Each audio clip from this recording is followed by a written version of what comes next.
Hello students, पढ़ेंगे class 11th 12th के बच्चे फिजिक्स। तो देखिए क्लास 11 चैप्टर आपका जो 3 चल रहा था उसकी थ्योरी हो चुकी है। अब आप न्यूमेरिकल करेंगे। न्यूमेरिकल के लिए महत्वपूर्ण सूत्र आपको दिखाए गए हैं। पहला सूत्र वैद्युत धारा I बराबर Q/T मात्रा कूलाम प्रति सेकेंड या एम्पियर। इसके बाद सूत्र है आवेश Q बराबर IT कूलाम और 1 एम्पियर में 6.25 इलेक्ट्रॉन प्रति सेकेंड दिखाए गए हैं।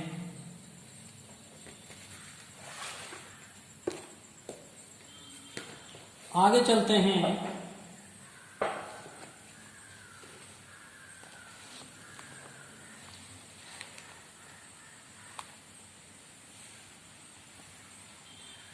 धारा I बराबर NEA VD, ये जो है धारा तथा अनुगमन वेग में संबंध वाला सूत्र है।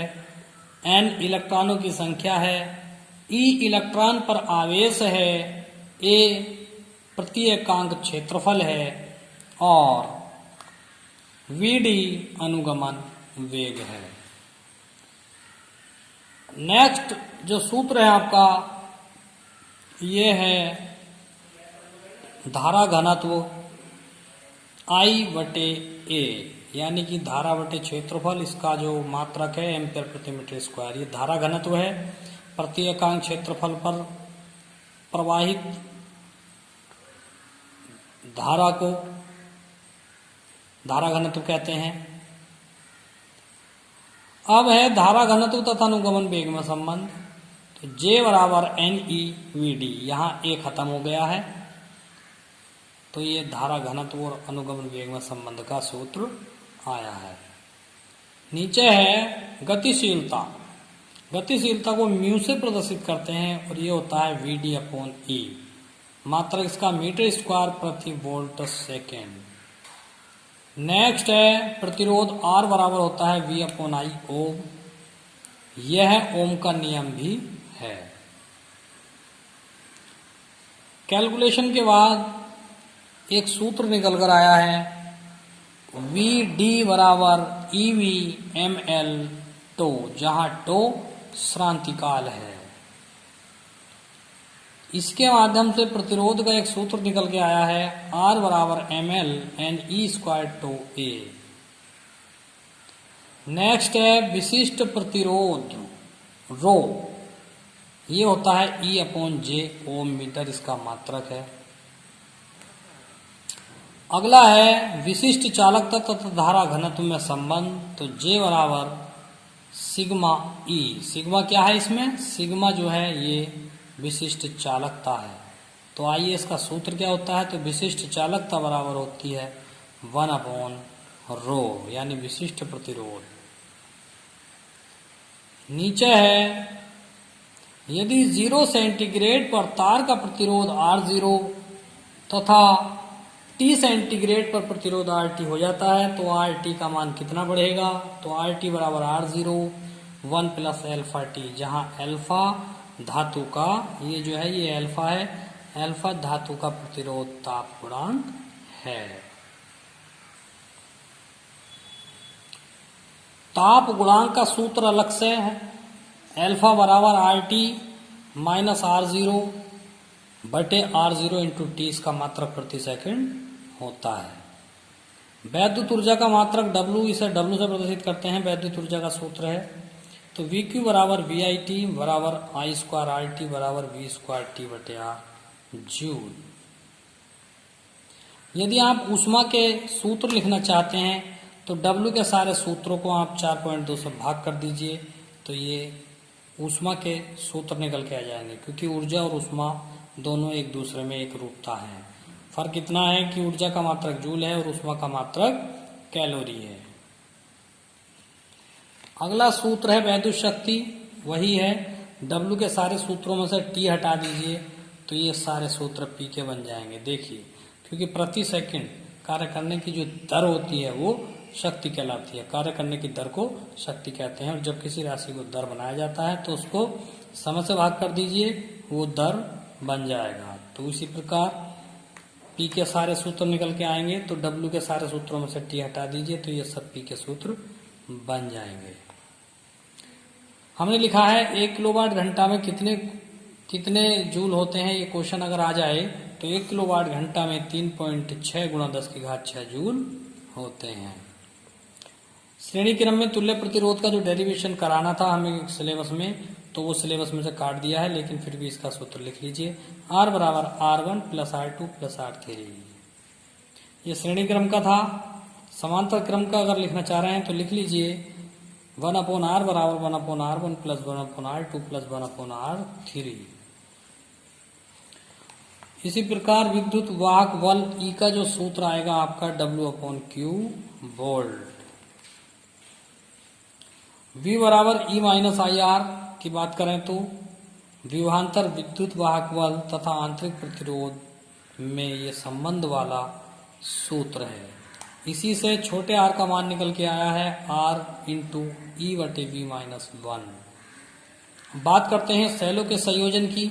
यदि सेलों का संयोजन यदि श्रेणी में हो रहा है तो वहां प्रवाहित धारा I बराबर NE/NR प्लस R, जहां N सेलों की संख्या है और छोटा r ये आंतरिक प्रतिरोध है और बड़ा R ये बाह्य प्रतिरोध है। समांतर क्रम की बात करें तो I बराबर NER प्लस NR, और मिश्रित क्रम की अगर बात करें तो I बराबर MNE/NR प्लस MR। N सेलों की संख्या है और M पंक्तियों की संख्या है जिसमें सेल क्रम से लगाए गए हैं। आगे देखेंगे किरचॉफ का नियम सिग्मा I बराबर 0 ये संधि का नियम कहलाता है, और सिग्मा IR बराबर सिग्मा E ये बंद पाश का नियम कहलाता है। आगे है आपके सामने बहिष्ठ स्टोन सेतु की शर्त, तो P/Q बराबर होता है R/S। यदि ऐसा होगा तो बहिष्ठ स्टोन संतुलन में कहा जाएगा। S बराबर R इंटू 100 माइनस L/L ये मीटर सेतु के लिए है। मीटर सेतु में एक भुजा का प्रतिरोध ज्ञात करने के लिए है। स्टार्ट करते हैं आंकिक क्वेश्चन। तो तीसरे पार्ट का पहला क्वेश्चन यानी 3.1 का मतलब जो है वो तीसरे पार्ट का पहला क्वेश्चन है। तो देखिए, किसी कार की संचायक बैटरी का विद्युत वाहक बल 12 वोल्ट है। तो ये E का मान दिया गया है, इसको आप E कहेंगे, ठीक है। ये जो मान है ये E का मान है, तो यहां देखेंगे तो E बराबर है 12 वोल्ट, ठीक है। उसके बाद बैटरी का आंतरिक प्रतिरोध जो है, आंतरिक प्रतिरोध 0.4 है। तो फिर देखिए इसको छोटा r कहेंगे 0.4 ओम। तो बैटरी से ली जाने वाली अधिकतम धारा का मान ज्ञात कीजिए। तो बहुत आसान है, तो इसका जो सूत्र बन जाएगा E बराबर IR, ठीक है। इस प्रकार से इसका सूत्र बनेगा। E है 12 और I है, I निकालना है, छोटा वाला लगाएंगे और यह है 0.4। तो I बराबर हो गया तो 12/0.4, पॉइंट से 0 तो 4 थी हमारे, I का मान आएगा 30 एम्पियर, ठीक है। आइए इसको हल करके दिखाते हैं। बाकी क्वेश्चन जो आपकी स्क्रीन पे दिखाए गए हैं ये सारे उतार लीजिए, ठीक है, फिर मैं हल कराता हूं। तो पहला क्वेश्चन देखिए आप, ये देखिए ये फेयर कर दिया गया है आपका क्वेश्चन। अब आप क्वेश्चन नंबर 2 देखेंगे।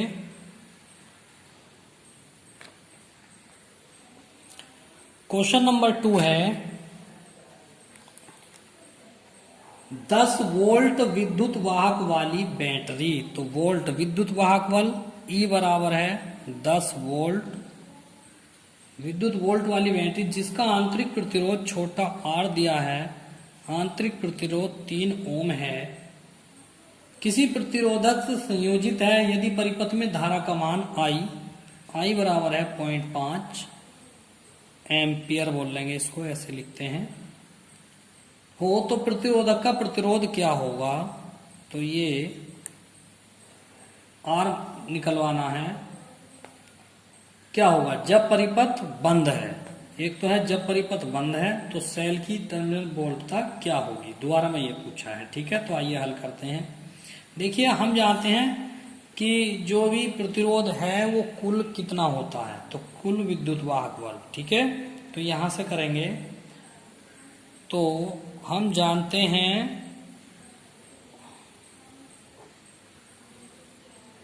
कि कुल प्रतिरोध बराबर क्या होता है, ये होता है कुल विद्युत वाहक बल बटे कुल धारा। तो कुल प्रतिरोध कितना होगा R प्लस R, कुल विद्युत वाहक बल E और कुल धारा I।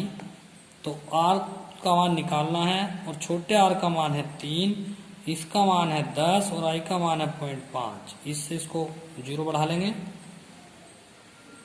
ठीक है, तो R प्लस 3 बराबर 10, ये हो गया 100 बटे 5, तो 20 पंजे 100।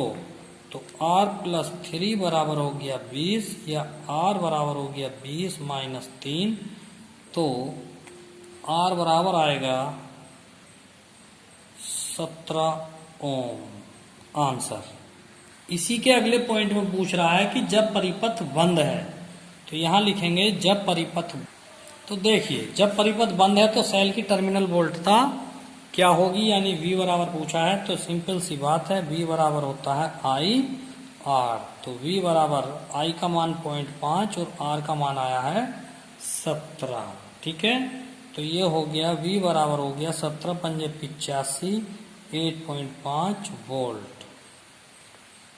ये कंप्लीट हुआ। क्वेश्चन नंबर 3 देखेंगे। क्वेश्चन नंबर 3 में है कि 1 ओम, क्वेश्चन नंबर तीसरे का ए पार्ट में है 1 ओम 2 ओम 3 ओम के 3 प्रतिरोध है। देखिए 3 प्रतिरोध दे रखे हैं, R1 बराबर 1, R2 बराबर 2, R3 बराबर 3।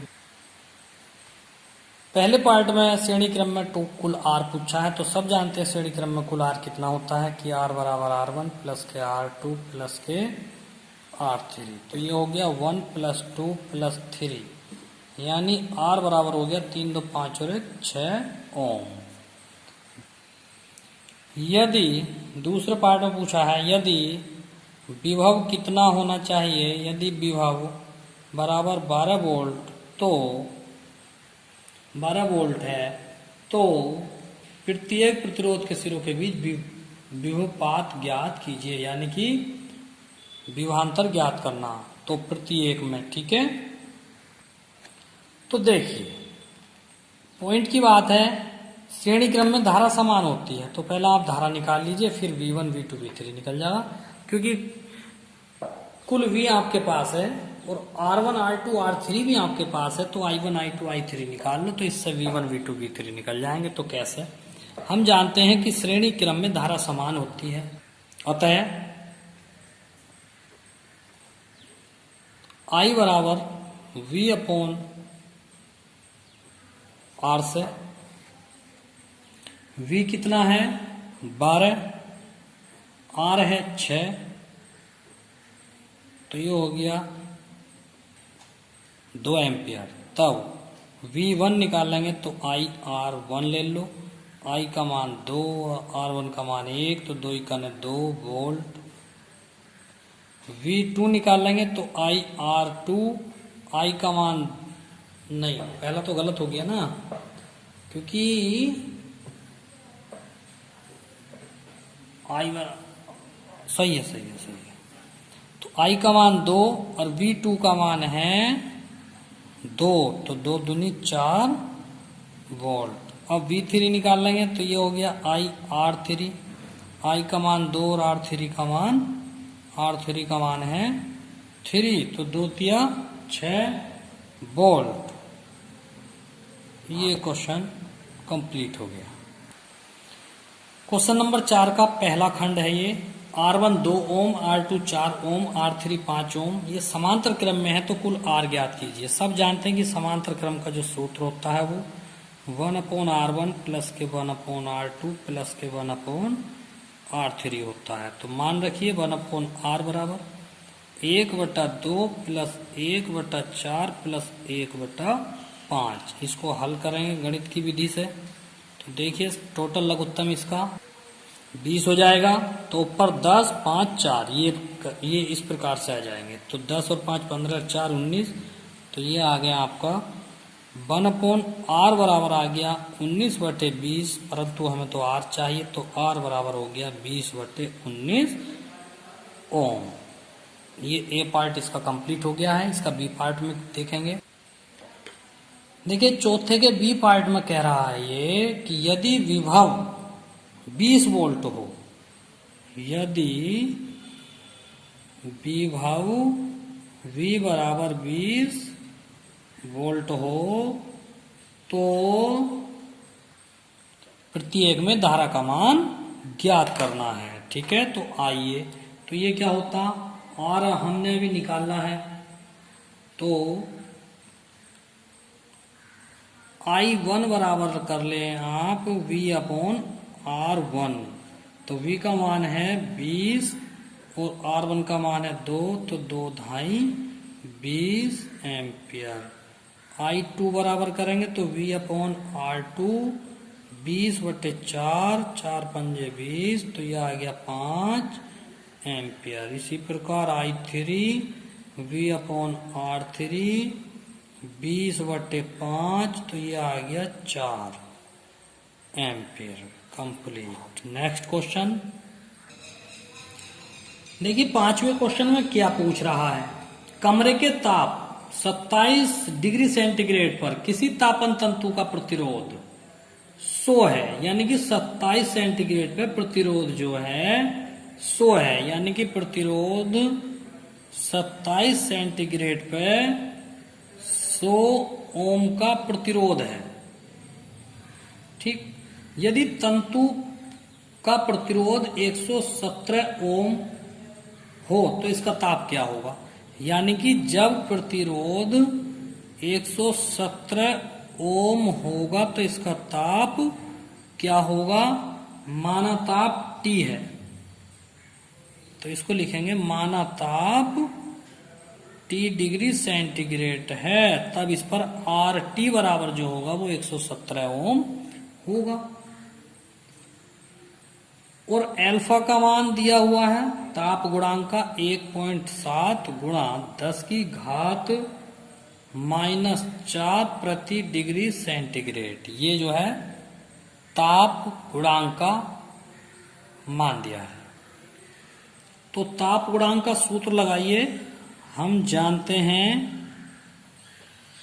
अल्फा बराबर जो होता है RT माइनस के R27 बटे R27 इंटू T माइनस 27। तो यहां देखिए हल करेंगे।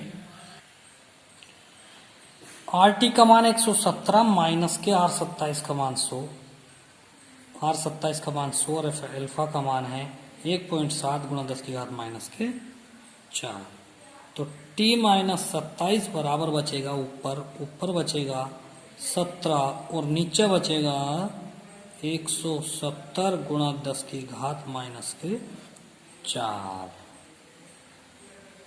अब आप T माइनस 27 बराबर क्या करेंगे, देखिए 17/2 170, तो ये 1/10 गुणा 10 की घात 4 ऊपर जाके हो गया ये।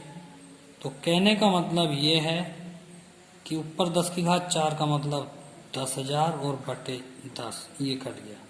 तो T माइनस 27 बराबर आ गया 1000। हमें T का मान चाहिए तो T बराबर आ जाएगा 1000 प्लस 27। तो T बराबर आ गया 1027 डिग्री सेंटीग्रेड। आंसर। छठा क्वेश्चन है तार की लंबाई 15 मीटर, तार का क्षेत्रफल 6 गुणा 10 की घात माइनस के 7 वर्ग मीटर, प्रतिरोध R का मान है 5 ओम, प्रतिरोधकता रो ज्ञात करनी है। तो हम जानते हैं कि रो बराबर R इंटू A बटे L से, तो R का मान, A का मान, L का मान। ठीक है, ये 5 छंग 30 हो गया, 15 से 30 दो बार कट गया, 2 गुणा 10 की घात माइनस के 7 को ओम मीटर, इसका जो है ये आंसर आ गया है। आंसर। देखिए 7वां क्वेश्चन आपकी स्क्रीन पे मैंने बिंदु भी रख दिए हैं और ये हल भी कर दिया है। ठीक है, ध्यान से इसको समझ लेना।